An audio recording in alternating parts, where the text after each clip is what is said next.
Okay, my name is Alois Kronschalger.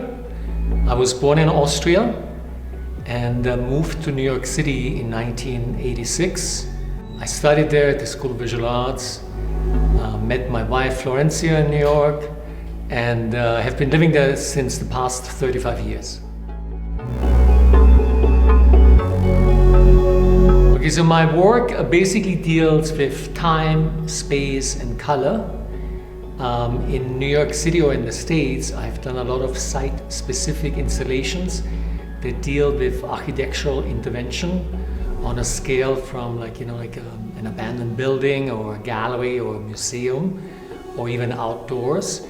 And within sort of like the studio practice, it divides between site-specific installations, sculptures, and then also public works. So here in Mexico City, we have been working a lot with kinetic works, meaning like sculptural pieces that create shifts in colors because either through a manual movement or so like a motor, like an electrical movement, where the perceptions of the colors are changing depending on where you stand or how you interact with them or what you see within sort of like the changing geometry while observing the piece.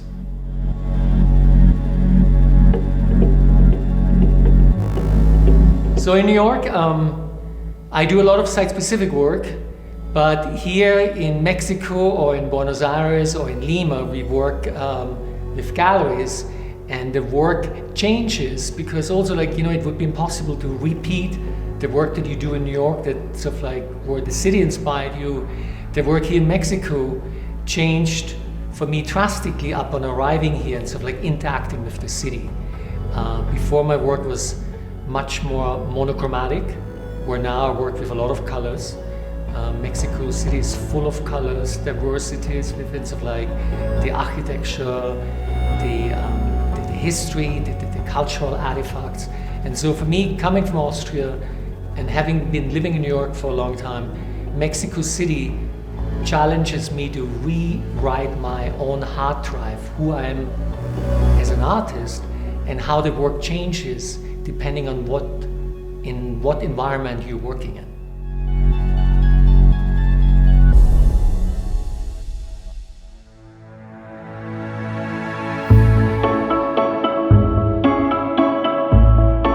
Okay, for example, a project that I studied before the pandemic here in Mexico deals with space frames.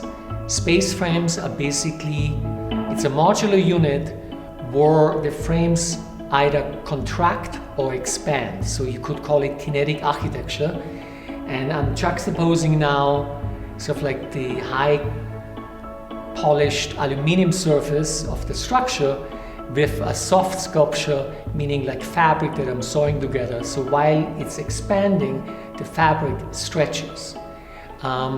There's one work specifically that I'm planning for Mexico and that inspired me, thinking about the little carritos that people drive in the city, vendors, to sell the goods, to do a kinetic piece that incorporates the spinning cube while you're driving the bicycle through the city, while you're burning your calories, you're doing your exercise, the cube is spinning and sort of like the entire city is reflecting within the surface of the bicycle.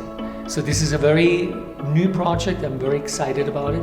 We're planning on right now how to do it manually while you are pushing the pedals, how that translates to the actual spindle of the cube spinning. So there's still some research that needs to be done.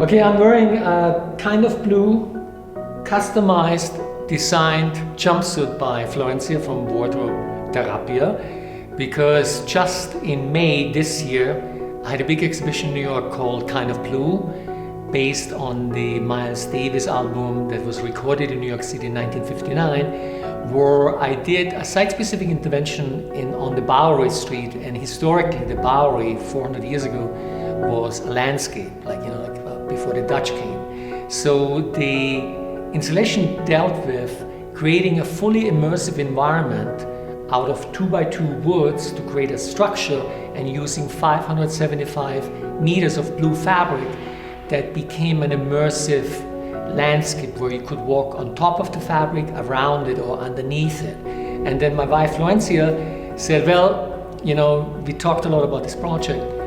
And then she said, well, I have to design an immersive jumpsuit using the same fabric from the installation where you become one within the environment. So this is now a kind of blue jumpsuit that was produced here in Mexico City. They are numbered, and it was done with a foundation called Cats with a Heart, where the people who are sewing these jumpsuits were women who were formerly incarcerated and are being reintroduced into the workforce in society.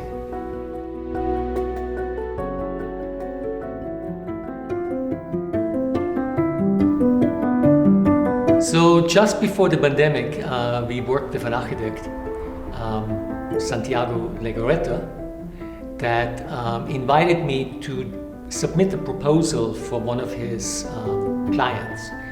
And it basically was a space 2.5 meters by 2.5 meters that was an infinity pool.